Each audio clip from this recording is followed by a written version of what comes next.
This is Red Carpet Fly's News on the Fly, bringing you daily unique and interesting entertainment, celebrity, and luxury news. Before we get started, you know what to do. Like, follow, and subscribe to Red Carpet Fly, and hit that notification bell so you don't miss a single News on the Fly episode. Are you ready for these headlines? Because I'm ready to give you these headlines. Okay, let me stop playing and let's get into it. So, question, how old is too old to be pushing your child in a stroller? 5? 4? 6? Well, this question has been lighting up the blogs ever since Ice-T's 6-year-old daughter was spotted being pushed around in a stroller. According to a Baller Alert article, the 64-year-old rapper retweeted an article about his parenting decision on Wednesday with the caption, "LOL, CNN really?" Ice-T added, MFers ain't got ish else to talk about, FM all, SMH, LOL. Coco, Ice-T's wife, also responded on Twitter, "Oh Lord, really people? The world loves to criticize literally everything I do." She concluded with, "Isn't there a war and mass shootings going on as we speak, and you'd rather mess with my mothering?" She concluded, SMH.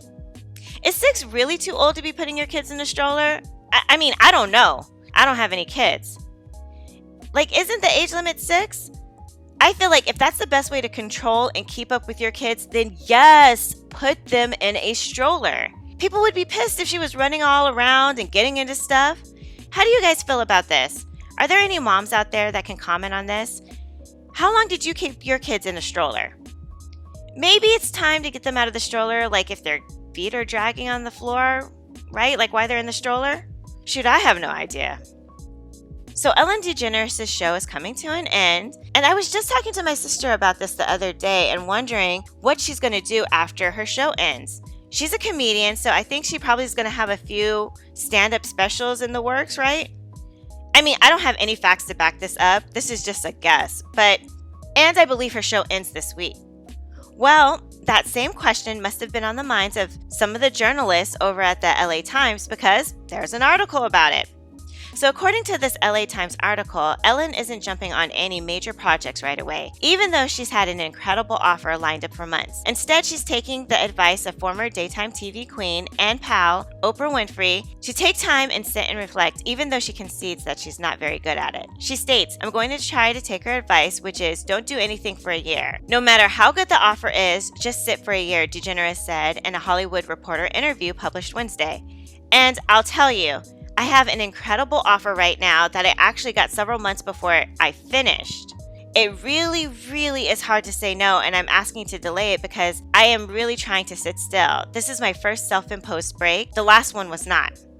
And the last one she's referring to is the 3-year break she took from television in the late 1990s after she came out on her hit ABC sitcom Ellen and then faced backlash and an abrupt cancellation by the network. The syndicated show ends yesterday, with an appearance from actor Jennifer Aniston, the show's first and now last and final guest, and performances by Pink and Billie Eilish. The 64-year-old comedian said that she's also been offered private gigs and Las Vegas jobs. She's unsure yet whether she'll return to stand-up comedy or acting, but is planning to produce documentaries. In fact, she's traveling to Rwanda in a few weeks, where she'll be opening a 12-acre campus focused on saving wild mountain gorillas. While there, she'll be shooting a documentary about the operation. DeGeneres actually planned to end the daytime show 3 years ago, but was talked into carrying on with it, and believes that now for sure is the right time to end it. She also addressed the toxic work environment scandal, saying that there was a lot happening during that time that was unfortunate, but it is what it is. You go through stuff in life and you just gotta keep learning and keep growing. That's how I have to look at it. But it's definitely time to stop, and the producers will all stay in touch. Andy Lassner still texts me at least 3 times a day, she said. DeGeneres added, "I have to trust whatever happened during that time, which is obviously very, very difficult, happened for a reason. I think I learned a lot, and there were some things that came up that I was shocked and surprised by. It was eye-opening, but I just trust that it had to happen." Well, I didn't see her taking a break coming. You know, daytime TV/talk shows are hard. I hear that they are really grueling. So, having 19 seasons is a feat. Everyone needs a break every once in a while, so I'm glad that Ellen will be doing that. If you could take a year vacation, where would you go? What would you do? I don't know what I would do. I would probably end up working. I noticed that when people are really driven, when they're away from work, all they do is find new projects to pour themselves into and work. It's kind of hard to break that routine. You know what I'm talking about? Comment below and let me know what you guys would do if you could take a year vacation. Lastly, Martin is coming back. Well, at least the reunion show. Variety reports that Martin, the reunion, will air on BET Plus on June 16th. The special episode will be hosted by Affion Crockett and take place on the familiar Martin living room set and see Lawrence, Campbell, Payne 2, and Arnold reminiscing over the show's 5 seasons. There will also be musical performances in the reunion along with cameos from celebrity fans of the show. How many of you guys grew up watching Martin? I know I did, and it was a staple TV show in our house, so it'll be nice seeing everyone, well, almost everyone, back together again. Talking about early 90s shows, Kenan and Kel and other classic Nickelodeon shows are coming to Netflix. In a Film.com article, Netflix has somehow obtained the rights to some select seasons of the classic Nickelodeon shows. In addition to Kenan and Kel, Netflix will also have select seasons of the sketch comedy show All That and Ned's Declassified School Survival Guide. Unfortunately, Netflix has not announced which seasons will be made available, so no word on which era of All That fans will have a chance to revisit. So this is my belief, right? My belief is that there's 2 types of comedy people, stand-up comedy people and sketch comedy people. I'm a sketch comedy person. I grew up watching All That, Mad TV, and SNL. I really enjoy that type of comedy, and I'm excited that I will get to see these shows again on Netflix.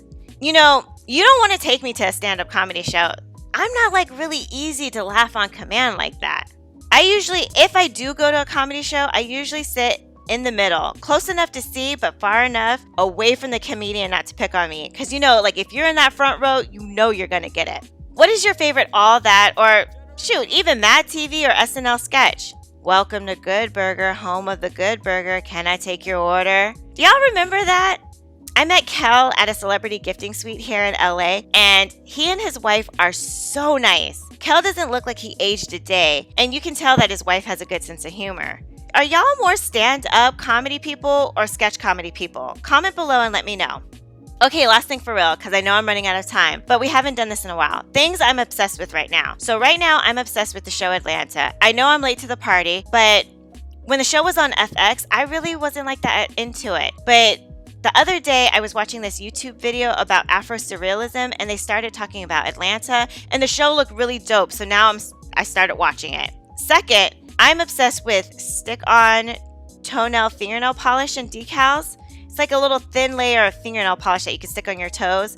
It comes in all different kind of colors and all different designs, and you can get it on Amazon. The price range is affordable, ranging from like $11 to $20, depending on what you get. Lastly, I'm addicted to that online clothing store SHEEN. I don't know how you say it. I stay on that freaking website bookmarking things that I want to get. It's addictive. I know most girls know what I'm talking about. It's spelled SHEIN. They have everything on there from clothing to house supplies. You guys really need to check it out. Well, that's it for Red Carpet Fly's News on the Fly. Please like, follow, subscribe, and share our YouTube channel, Red Carpet Fly, and also follow us on Instagram and Twitter at Red Carpet Fly. Have a good weekend, and until Monday, always stay fly.